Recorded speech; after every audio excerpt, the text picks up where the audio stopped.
अस्सलाम वालेकुम नाजरीन, मैं नाज सहतो हूँ और आप देख रहे हैं मेरा यूट्यूब चैनल नैरेटिव विथ नाज सहतो। नाजरीन, कल डस्का में वही हसास तरीन और मुतनाज़ा इलेक्शन हो रहे हैं जिन पे गुज़श्ता मरतबा इंतखाबात हुए। 20-22 पोलिंग स्टेशंस के पोलिंग अफसर अगवा हो गए थे। उसके बाद मामलात कोर्ट में गए, इलेक्शन कमीशन गई, पीटीआई हुकूमत गई और मामलात आला तरीन अदलिया की सतह पर गए।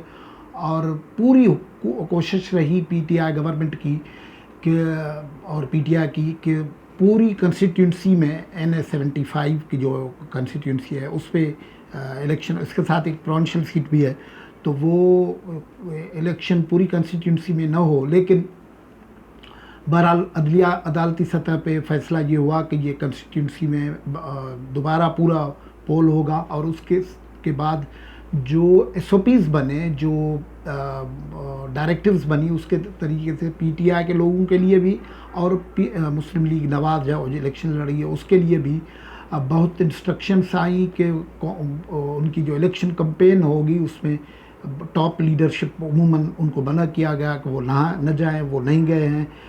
लेकिन ये हाईली चार्ज इलेक्शन है, वहाँ पहले कत्ल हुए उस इलेक्शन में।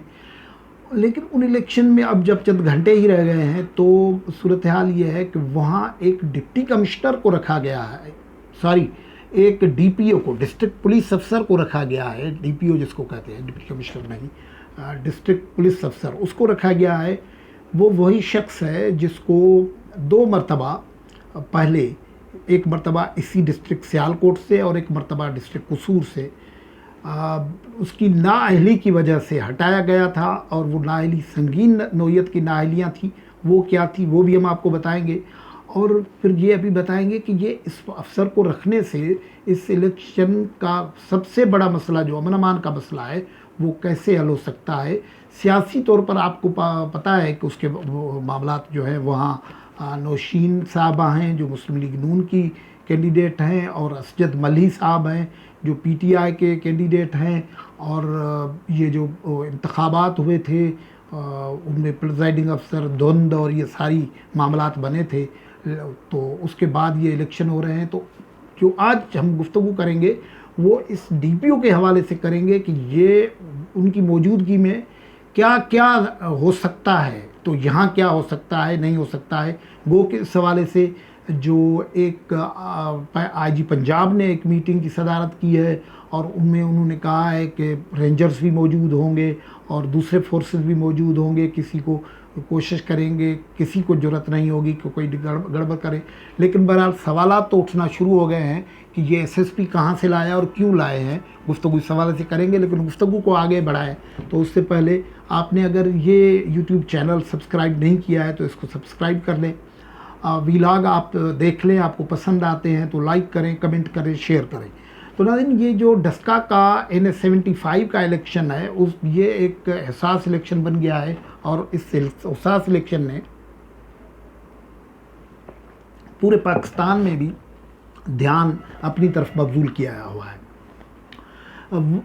इलेक्शन कमीशन जो पिछली मरतबा जो इलेक्शन हुए उसके नतीजे में हुआ ये था कि वहाँ से 22 पोलिंग अफसर जो थे वो अगवा हो गए थे, रात भर अगवा हुए थे। सुबह को वो रिटर्निंग अफसर के पास पहुँचे थे और उन्होंने अजीब किस्म के जवाबात दिए थे कि धुंध थी, हम आ नहीं सकते थे, और मोबाइल के सिग्नल्स नहीं आ रहे थे, बैटरियां ख़त्म हो गई थी। लेकिन वो सहमे हुए थे। बाद में ये पता लगा कि उनको अगवा किया गया था। और उससे पहले सियालकोट और सियालकोट नहीं बल्कि ये जो डस्का है, तहसील हेडक्वार्टर डस्का और आसपास जो इलाके थे उनमें फायरिंग हुई थी, वहाँ इंसानी जानें ज़ाया हुई थी। तो ये बड़ा मुल्क की सतह पे उस वक्त PDM एक्टिव था, तो PDM ने उसको इशू बनाया था। और बाद में ये इलेक्शन जो है वो नल एंड वाइड करार दिए गए और अब दोबारा वहाँ री इलेक्शन के लिए अदालती जंग लड़ी गई।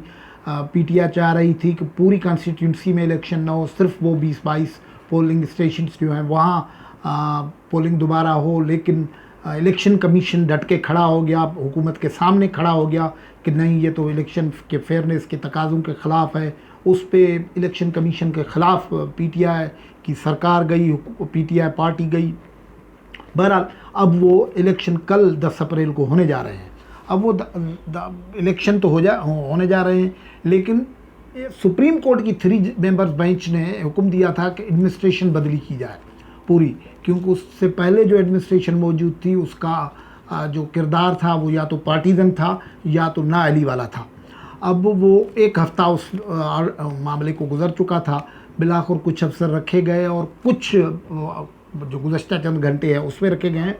उसमें एक साहब रखे गए हैं डिप्टी डिस्ट्रिक्ट पुलिस अफसर, ये हैं अब्दुल गफ़ार केसरानी साहब। अब्दुल गफ़ार केसरानी साहब पुलिस ग्रुप के अफसर हैं और वो हैं, लेकिन मसला इनके साथ ये है कि ये इस डिस्ट्रिक्ट में भी पहले रहे हैं और बड़े बेआबरू होकर यहाँ से निकले हैं, और कुसूर डिस्ट्रिक्ट में भी रहे हैं, वहाँ से भी बेआबरू होकर निकले हैं। और वहाँ दोनों जगहों पे वो मामलात ये थे कि उनकी कारकर्दगी ही सवाल का निशान बनी थी। ये जो डस्का से थे वो वहाँ से चीफ मिनिस्टर उस्मान बुज़दार साहब के नाराज़गी और हुक्म पे उनको हटाया गया था, और वो जो अपना कसूर से हटाए गए थे वो प्राइम मिनिस्टर इमरान खान के हुक्म पे हटाए गए थे। डस्का में क्या हुआ था कि ये कोई बात है नवंबर 2018 की, कि ये केसरानी साहब वहाँ डिप्टी डिस्ट्रिक्ट पुलिस अफसर थे, DPO थे। तो वहाँ उस्मान बुज़दार साहब दौरे पे आए हुए थे, और वो दौरे पे आए हुए थे तो उनके दौरे के रूट में खलल पड़ गया था, चीफ मिनिस्टर के रूट में खलल पड़ गया था। और बाद में जब इंक्वायरी हुई तो पता लगा कि लोकल पुलिस यानी डिस्ट्रिक्ट पुलिस अफसर जो केसरानी साहब थे वो, और जो चीफ मिनिस्टर का सिक्योरिटी अमला होता है, पुलिस का अमला होता है, प्रोटोकॉल का अमला होता है, उनके बीच में कोई कोऑर्डिनेशन ही नहीं था। और वो कोऑर्डिनेशन जो है वो एक डिस्ट्रिक्ट पुलिस अफसर के लिए बहुत ही इम्पोर्टेंट ज़िम्मेदारी समझी जाती है, उसकी क्वालिटी समझी जाती है कि दूसरे पार्टी जो डिपार्टमेंट्स होते हैं, जो अलाइड चैनल्स होते हैं, उनके साथ वो कैसे कोऑर्डिनेट करता है, उनके मालूमात होती हैं। हुआ ये कि चीफ मिनिस्टर साहब दौरे पे थे और उनके रास्ते में रुकावट खड़ी हो गई थी। कहते हैं कि कुछ लोग जिनको सरकार, आपको पता है सरकार तो लोग जब चीफ मिनिस्टर आ जाए, प्राइम मिनिस्टर आ जाए, तो ये ऐलान इन्होंने कर लिए हुए थे कि हम प्रोटोकॉल नहीं लेंगे, लेकिन वो प्रोटोकॉल तो पूरा लेते हैं ना, प्रोटोकॉल पूरा नहीं था और रखना पड़ गया। तो उसके बाद जो है इनको हटाया गया 2018 में, और फिर ये हुआ कि चीफ मिनिस्टर उस्मान साहब ने इन्हें हटाया और उनको एक बड़ी इंक्वायरी की भी बैठी थी। और उस वक्त रावलपिंडी के SSP इन्वेस्टिगेशन थे अमीर अब्दुल्ला खान न्याजी साहब। देखें ना, मतलब आपको मज़ा आएगा। सियालकोट में अब ज़ाहिर प्रोटोकॉल का इशू था, वो हटाया गए तो फिर एक न्याजी को ढूंढ लाए और वहाँ उनको लगा दिया अमीर अब्दुल्ला खान न्याजी। अब पहले ही आपको पता है कि ये नाम जो है वो कितना बाबरकत नाम है। तो ये एक तरीके से। और दूसरा उसके बाद ये हुआ कि सितंबर 2019 में ये साहब जो थे किसी तरीके से फिर लग गए थे कसूर में DPO। और उस वक्त हुआ ये कसूर में कि ऐसा वाक़या हुआ कसूर में कि पाकिस्तान की दुनिया में एक उस हवाले से शनाख्त होने लगी कि पाकिस्तान ये जो चाइल्ड पोर्नोग्राफी है उसके हवाले से एक बड़ा मरकज़ है, और उसका मरकज़ जो है वो कसूर है। उसमें 3 बच्चे थे, उनकी डेड बॉडीज़ मिली थी और वो उनके साथ ज़्यादती हुई थी और उनके साथ ये हो गया था, उनकी डेड बॉडीज़ मिली थी। इस पे वज़ीर-ए-आज़म साहब ने, इमरान खान ने नोटिस लिया था, और ये जो साहब थे इनको DPO को, DCO को, दूसरी इंतज़ामिया भी थी लेकिन उनमें DPO ये थे, तो इनको हटाया गया था। तो कारकर्दगी इनकी ये थी कि इनके जो डिस्ट्रिक्ट था उनके अंदर इस किस्म के चाइल्ड पोर्नोग्राफी के रैकेट चल रहे थे, चाइल्ड अब्यूज़ के केस चल रहे थे, और ये साहब आराम से अपने दफ्तर में बैठे हुए थे। तो ये इनकी कोऑर्डिनेशन और ये उनकी परफॉर्मेंस थी। तो ये जो थे अपना अब्दुल गफ़ार केसरानी साहब, इनको वज़ीर-ए-आज़म इमरान खान साहब ने इनको हटाया, और फिर जो है जाहिद नवाज़ मुरवत साहब थे उनको ले आए थे और वो उसको लगाया था इनके लिए DPO यहाँ। और ये वो ज़माना है जब ये ज़ैनब वाला जो केस हुआ था ना, ज़ैनब रेप केस सबको पता है, वो केस हुआ था। तो इस किस्म के एक अफसर को सुप्रीम कोर्ट के हुक्म है कि ऐसे अफसर लगाए जाएं कि वहाँ जिनकी कारकर्दगी ठीक हो और जो चैलेंजेस हैं उनको फेस कर सके। लेकिन कई लोग जो हैं, अब सारा उससे पहले कुछ नहीं कहा जा सकता कि क्या होगा, लेकिन जो रिकॉर्ड है DPO का वो ये है। तो उस रिकॉर्ड के साथ इस DPO को यहाँ कसूर में लगाया गया है। और कसूर में जो इस वक्त सूरत हाल है वो कहते हैं अच्छी खासी पॉलिटिकली चार्ज सिचुएशन है। ये वहाँ बंटवारा भी हुआ है कुछ कंस्टिट्यूंसीज़ में, कुछ पोलिंग स्टेशंस में। जो असजद मली है रूरल एरिया की, वहाँ उसका इन्फ्लुएंस ज़्यादा है।